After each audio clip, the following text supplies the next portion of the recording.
హల్లెలూయా. దేవునికి స్తోత్రము.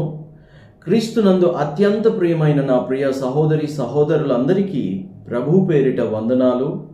దేవునికి మహిమ కలుగునుగాక. దేవుడు మనకు మరొక రోజును అనుగ్రహించినందుకు దేవునికి స్తోత్రములు స్తుతులు చెల్లించుచున్నాను వేలాదిగా. దేవుని బిడ్డలారా, ఈరోజు కూడా ప్రభు మన కొరకు ఒక వాక్యాన్ని సిద్ధపరిచాడు. ఆ వాక్యాన్ని ధ్యానించుకుందాం. వాక్యంలోనికి మనము వెళ్దాము. పరిశుద్ధ గ్రంథములో నుండి యెషయా గ్రంథము 43వ అధ్యాయము 4వ వచనము. నీవు నా దృష్టికి ప్రియుడవైనందున ఘనుడవైతివి, నేను నిన్ను ప్రేమించుచున్నాను. హల్లెలూయా. దేవుని దృష్టికట ఈ వాక్యం వింటున్న నీవట ప్రియుడవట.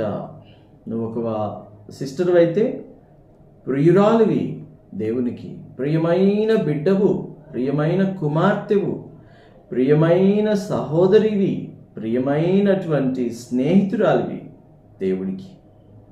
దేవునికి మహిమ కలుగునుగాక.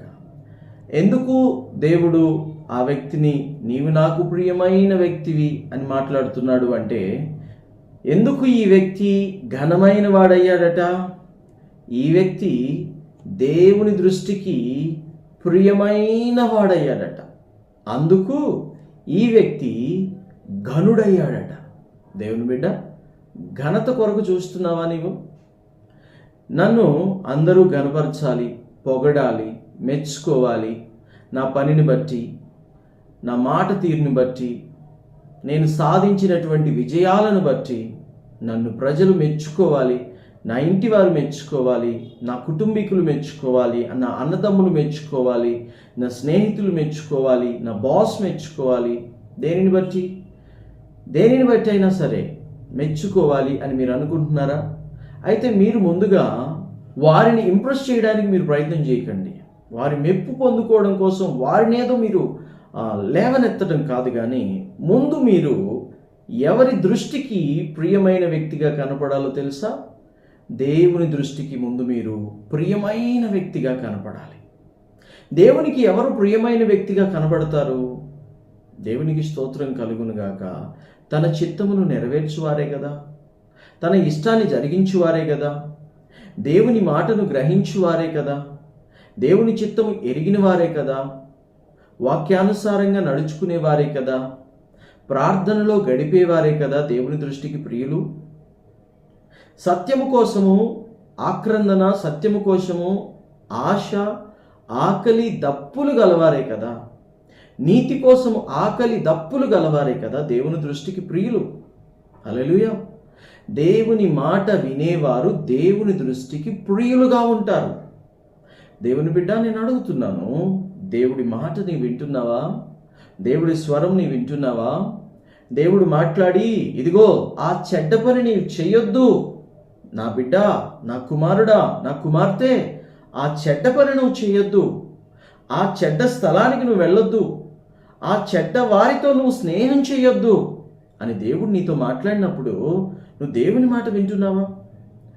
కొన్నిసార్లు నిద్రపోతూ ఉంటే పరిశుద్ధాత్మ దేవుడు, లే, ఈ సమయంలో లేచి ప్రార్థన చెయ్యి అని ఒక పక్కన మనకి చెప్తూ ఉంటాడు.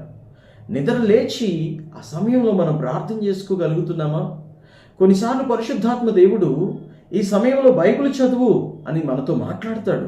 లే, ఈ సమయంలో నువ్వు బైబిల్ చదువు, లే, ఈ సమయంలో నువ్వు బైబిల్ చదువు అని దేవుడు మాట్లాడుతూ ఉంటాడు. అలాంటి సమయంలో నీవు లేచి బైబిల్ చదివేటువంటి వ్యక్తివిగా ఉంటున్నావా? ఈ సమయంలో దేవుడు అంటుంటాడు, నువ్వు మాట్లాడు అని అంటాడు. ఆ సమయంలో నువ్వు మాట్లాడుతున్నావా? ఈ సమయంలో నువ్వు మాట్లాడకూడదు, మౌనంగా ఉండు అని పరిశుద్ధాత్మ దేవుడు నీతో మాట్లాడినప్పుడు నువ్వు మౌనంగా ఉంటున్నావా? అలాగే తల్లిదండ్రుల దృష్టికి నువ్వు వారి మాట వినేవారిగా, వారు చెప్పినట్టు నడుచుకునేవాడిగా ఉంటున్నావా? దేవుని దృష్టికి నువ్వు నీతిమంతుడిగా, నీతిమంతురాలిగా కనబడుతున్నావా?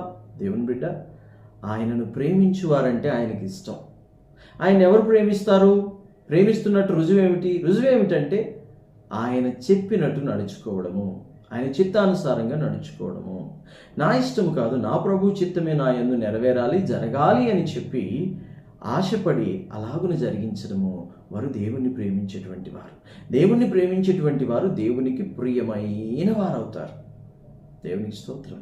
ఒకవేళ ఇంతవరకు అసలు దేవుడు అంటేనే నాకు తెలియదు, ప్రభు అంటేనే నాకు తెలియదు, ప్రార్థన అంటేనే నాకు తెలియదు, అసలు దేవుడు ఏమిటో, ప్రార్థన ఏమిటో, వాక్యం ఏమిటో మాకు చెప్పిన వారే లేరు, అసలు నీతిగా ఎలా బ్రతకాలో, నీతి అంటే ఏమిటో, అవినీతి అంటే ఏమిటో మాకు తెలియదు అని ఇంతవరకు నాకు అసలు తెలియదు అనే స్థితిలో నువ్వు ఉన్నావా దేవుని బిడ్డ?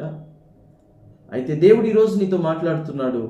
ప్రభు చెంతకొచ్చి ప్రార్థనలో గడుపు, బైబిల్ చదువు, దేవుడు నిన్ను నీతిమంతుని చేస్తాడు. ఆయన దృష్టికి నీవు ప్రియమైన వ్యక్తిగా ఉంటావు. నీ హృదయంలో యేసుని విశ్వసించు, నువ్వు దేవునికి ప్రియమైన వ్యక్తిగా ఉంటావు. నాకు చదువు రాదండి, నాకు మాట్లాడడం రాదండి, నాకు ప్రార్థన చేయటం రాదండి అని మీలో ఎవరైనా ఉన్నారా అనేటువంటి వాళ్ళు? అయితే ఒక్క పని చెయ్యి, యేసు ప్రభువుని విశ్వసించు, నీవు దేవుని దృష్టికి ప్రియమైన వ్యక్తి అయిపోతావు. అంతే. దేవునికి మహిమ కలుగునుగాక.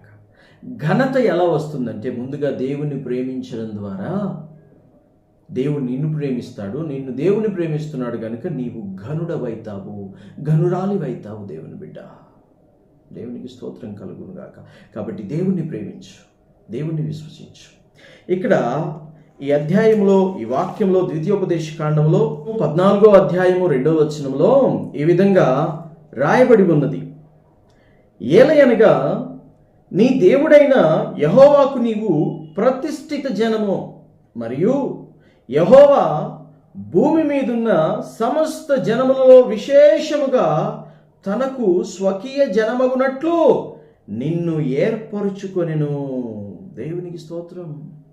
దేవుడు ఏం చేశాడట? తనకు స్వకీయ జనముగా, వీరు నా జనము అనేటట్లుగా దేవుడు నిన్ను ఏర్పాటు చేసుకున్నాడట. దేవుని బిడ్డ, నువ్వు దేవుని జనాంగానివి, నువ్వు దేవుని బిడ్డవు, నువ్వు దేవుని కుమారుడువు, నువ్వు దేవుని కుమార్తెవు.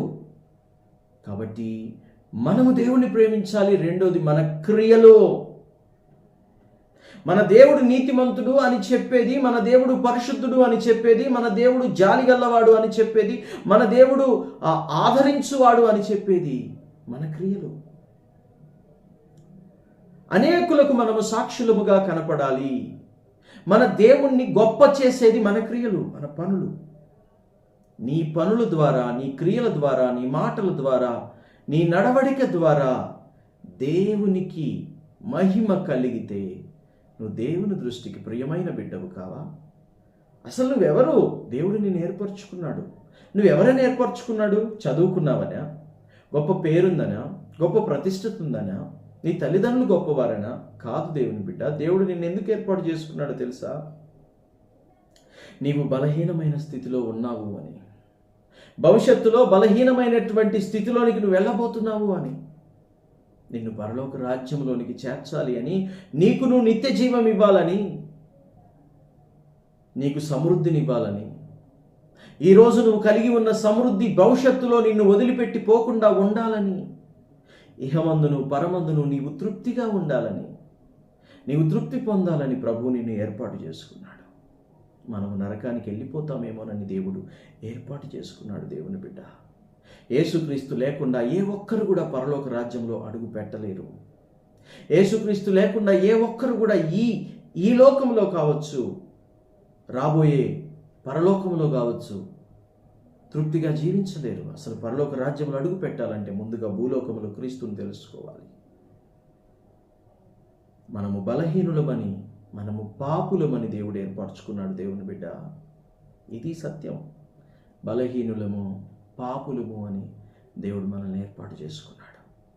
అయితే బలహీనులమైన మనము దేవుళ్ళలోకి వచ్చిన తర్వాత ఇంకా బలహీన స్థితిలోనే ఉంటామా? ఇంకా బలహీన స్థితిలో ఉంటే ఎలా? ప్రార్థనలో ఆత్మశక్తి పొందుకోవాలి. నిన్న విన్న వాక్యం అదే కదా. శక్తి పొందుకోవాలి, బలము పొందుకోవాలి, దేవునిలో నిలబడి నీతిమంతులం అవ్వాలి, దేవునికి సాక్షులం అవ్వాలి. అనగా మా దేవుడు మా జీవితాలలో కనబడతాడు చూడండి అని మనము లోకానికి చూపించగలగాలి. మన దేవుణ్ణి మనము మన జీవితంలో, మన ప్రవర్తనలో, మన క్రియల్లో చూపించగలగాలి. అలాగున మనము జీవించాలని, ఆయనిచ్చే ఘనత మనం పొందుకోవాలని ప్రార్థన చేసుకుందాము. కళ్ళు మూసుకుని విశ్వాసంతో ప్రార్థనలో ఏకీవించండి. ప్రార్థన.